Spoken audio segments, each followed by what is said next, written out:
Hello everyone, आपका हमारे YouTube channel में स्वागत है। आज हम जुलाई 2019 में हुए सीटेट पेपर फर्स्ट का यहाँ पे हम क्वेश्चन सॉल्व करेंगे। हम पार्ट 1 सीडीपी के 30 क्वेश्चन यहाँ पे सॉल्व करने वाले हैं। चलिए देखिए। पहला क्वेश्चन, निम्नलिखित संरचनाओं में से शिक्षा का अधिकार अधिनियम 2009 किसकी वकालत करता है? ठीक, इसके 4 ऑप्शन है। पहला समावेशी शिक्षा, दूसरा पृथक्करण, तीसरा मुख्य धारा शिक्षण, चौथा है एकीकृत शिक्षा। तो इसका राइट आंसर है ए, एक समावेशी शिक्षा। ठीक, चलते हैं दूसरे क्वेश्चन की ओर। देखिए दूसरा क्वेश्चन, खाली स्थान है। यह विचारधारा है कि सभी बच्चों को एक नियमित विद्यालय व्यवस्था में समान शिक्षा प्राप्त करने का अधिकार हो। ठीक, पहला ऑप्शन मुख्य धारा शिक्षा, दूसरा विशेष शिक्षा, तीसरा बहुसांस्कृतिक शिक्षा, चौथा समावेशी शिक्षा। इसका राइट आंसर है चौथा समावेशी शिक्षा। चलते हैं अब तीसरे क्वेश्चन की ओर। देखिए तीसरा क्वेश्चन, एक शिक्षक को चाहिए कि पहला ऑप्शन वह विशेष संस्कृतियों या समुदाय के बच्चों को बढ़ावा दे, दूसरा वह विद्यार्थियों के बीच सांस्कृतिक विभिन्नताओं तथा विविधता की अनदेखी करे, तीसरा यह संप्रेषित करे कि वह कक्ष में सभी संस्कृतियों का सम्मान करती है एवं महत्व देती है, चौथा वह विद्यार्थियों के बीच तुलना को अधिकतम करे। तो इसका राइट आंसर है तीसरा, यह संप्रेषित करे कि वह कक्ष में सभी संस्कृतियों का सम्मान करती है एवं महत्व देती है। चलते हैं चौथे क्वेश्चन की ओर। देखिए चौथा क्वेश्चन, बच्चे प्रभावी रूप से सीखते हैं जब पहला ऑप्शन वे पाठ्य पुस्तक में दिए गए तथ्यों को याद करते हैं, दूसरा वे श्यामपट्ट पर अध्यापक के द्वारा लिखे गए उत्तरों की नकल करते हैं, तीसरा वे विभिन्न गतिविधियों एवं कार्यों में सक्रिय रूप से भाग लेते हैं, चौथा शिक्षक कक्षा में होने वाली सभी घटनाओं व बच्चों को पूर्ण रूप से नियंत्रित करता है। तो इसका राइट आंसर है तीसरा, वे विभिन्न गतिविधियों एवं कार्यों में सक्रिय रूप से भाग लेते हैं। चलते हैं पांचवें क्वेश्चन की ओर।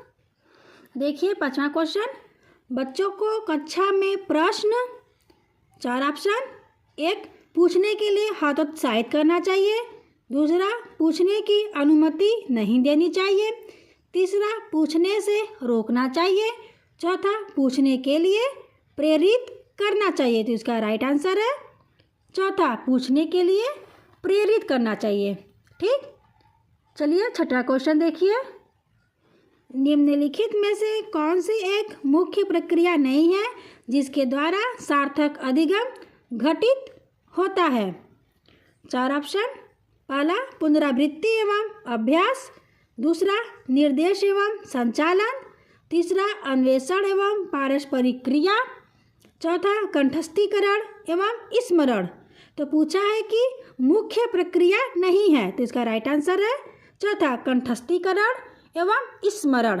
ठीक, चलते हैं 7वें क्वेश्चन की ओर। देखिए 7वां, निम्नलिखित में से कौन सा स्तंभ क के बच्चों को स्तंभ ख में उनकी प्राथमिक विशेषताओं के सही मिलान को प्रस्तुत करता है? इधर स्तंभ क है, इधर स्तंभ ख है।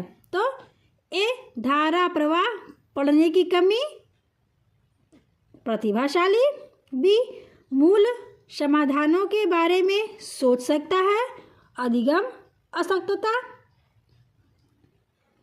सी आसानी से विचलित होने की आदत है, सृजनात्मक, शीघ्रता एवं स्वतंत्र रूप से सीखने, अति सक्रियता की योग्यता, व्यतिक्रम, अवधान कमी। तो इसमें मिलान करना है, किसका कौन सा सही है?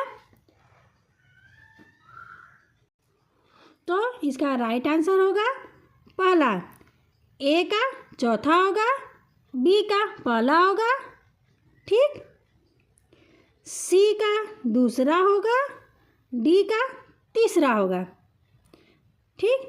धारा प्रवाह पढ़ने में कमी, ये अवधान कमी है। और दूसरा है मूल समाधानों के बारे में सोच सकता है, ये प्रतिभाशाली बालक है।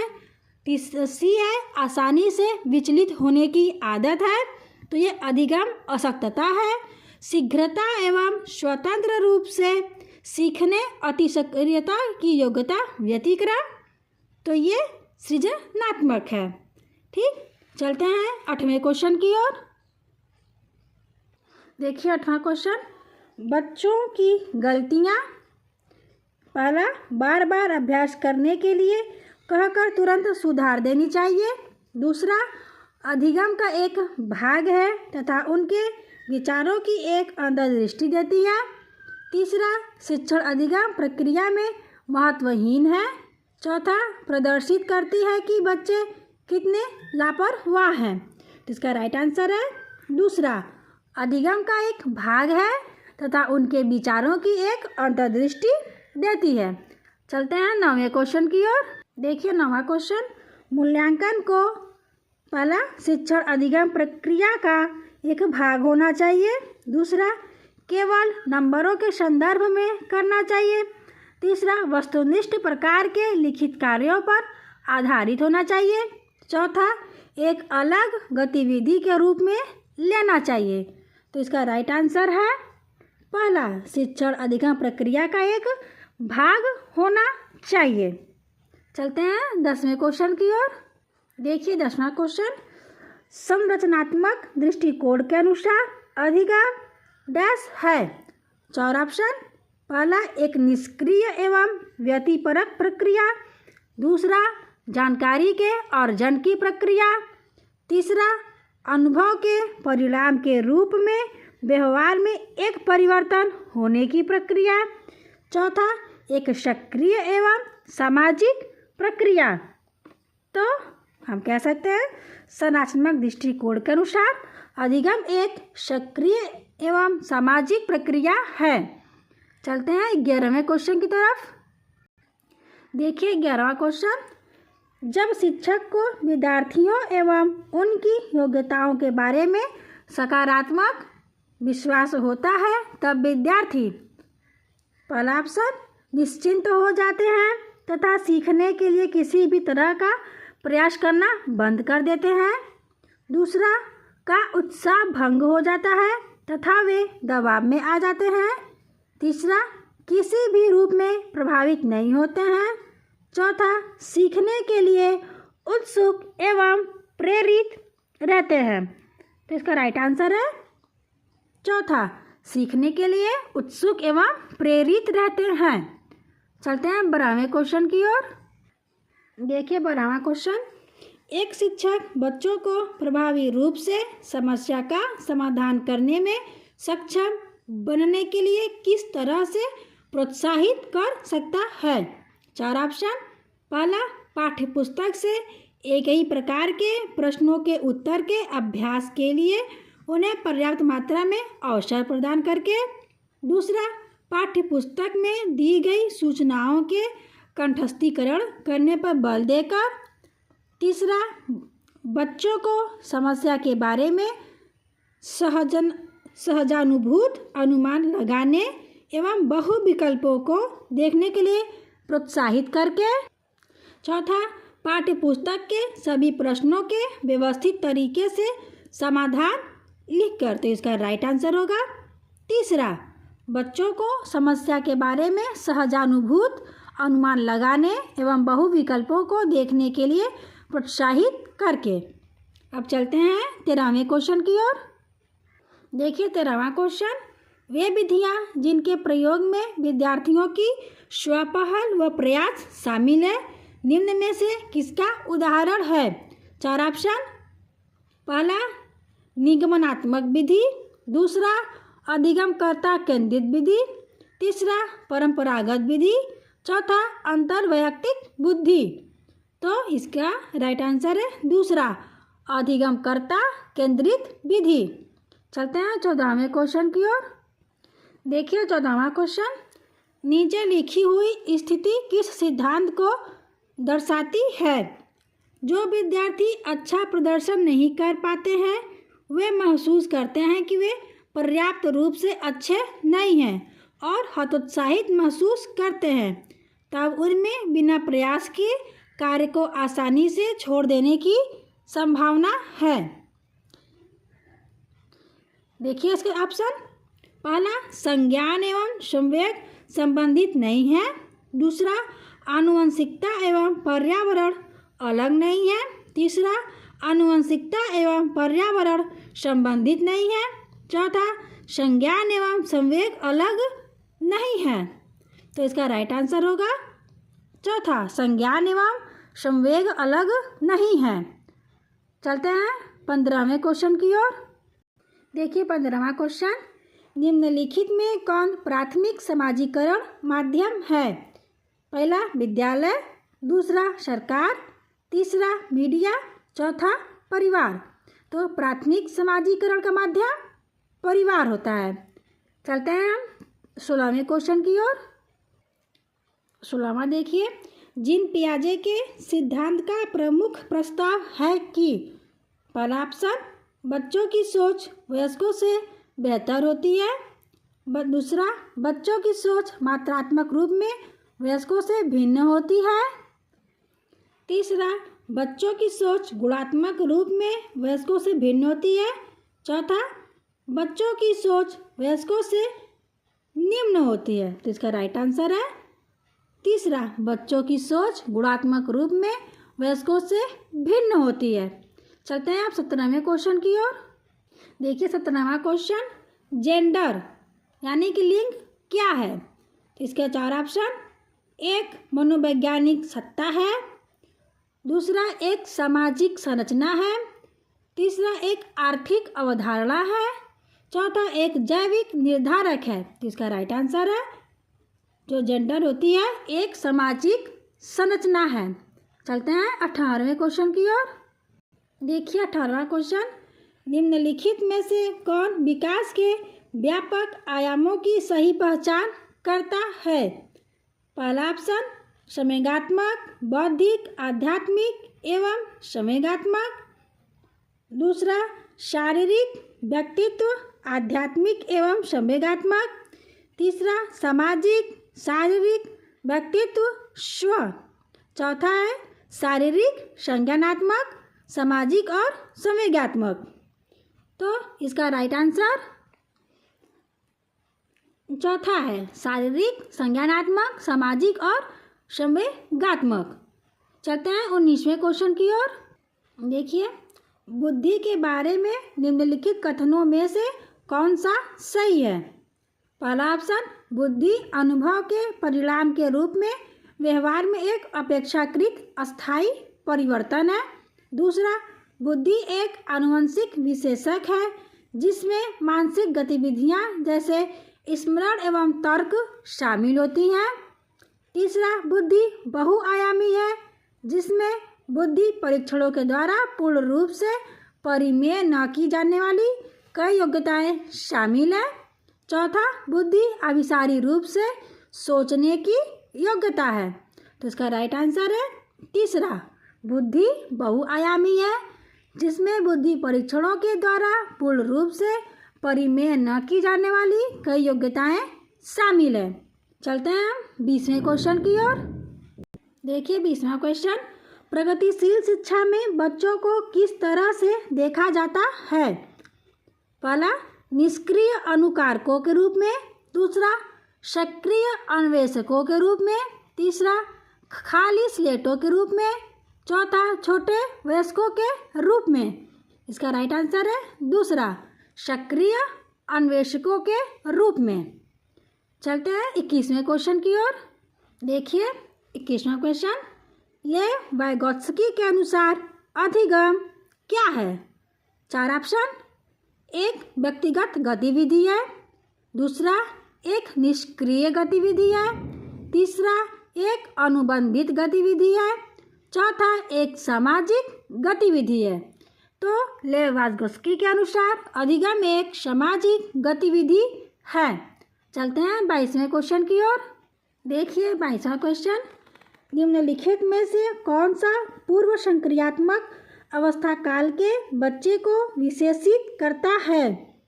पहला ऑप्शन लक्ष्य निर्देशित व्यवहार, दूसरा विलंबित अनुकरण, तीसरा विचारों की अनुत्क्रमणीयता, चौथा वर्तुल प्रतिक्रिया। तो इसका राइट आंसर है तीसरा, विचारों की अनुत्क्रमणीयता। चलिए देखिए 23वां क्वेश्चन।